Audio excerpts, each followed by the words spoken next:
You have a dream that you've carried for years. You can see it clearly, yet you haven't taken a single step to start it.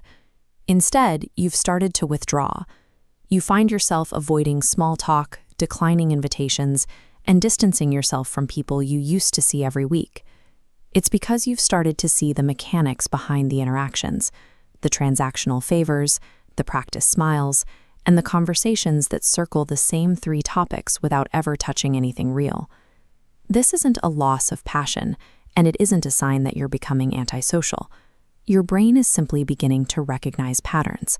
It is identifying the high cost of performing for others and the low return of shallow connections. By pulling back, you are effectively filtering out the noise to see what remains. You are prioritizing the energy required to maintain your own internal focus. In this new silence, the question shifts from, "How do I fit in?" to, "Does my daily life actually look like me?" This clarity is uncomfortable. Without the distraction of a busy social calendar, you are left alone with your unstarted dreams and the specific fears that have kept them on the shelf. The first barrier is the refusal to act without an external guarantee. We wait for a co-founder to validate the idea, a partner to share the risk, or an expert to tell us we are ready to begin. This waiting is often a defense mechanism, a way to avoid the responsibility of being the only person accountable for a failure.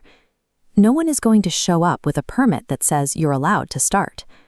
The only way forward is to take one small, independent action that relies on no one but yourself.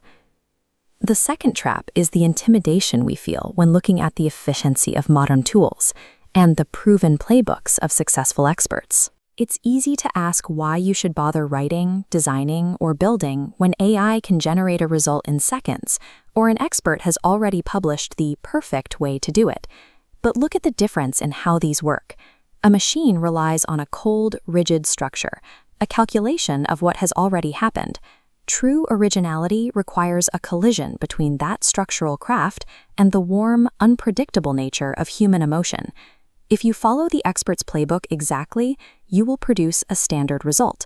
You become a predictable part of the machine. Use the rules to understand the framework, but move away from them to find a path that isn't already crowded with people doing the exact same thing. The final trap is the belief that your background is too disjointed to be useful. You see your past failures, your unrelated hobbies, and your winding career path as a series of mistakes that don't add up to a coherent whole. Think of each of those experiences as a single guitar string.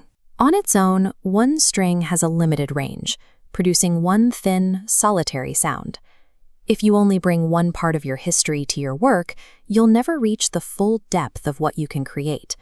But when you combine those seemingly unrelated experiences, the failures, the odd skills, the winding paths, you create a specific, complex chord. It is a sound that can only be made by that exact combination of strings. Stop trying to sand down your edges to fit into a singular, recognizable mold. Your contradictions are your leverage. The parts of you that don't seem to fit together are often the parts that make your work distinct. You are choosing to stop hiding the complex parts of your identity in favor of an easier, quieter performance. Trust your own judgment. Use the specific combination of skills you've gathered, and start today. A melody that stays in your head is just a thought. To become a song, it has to be played.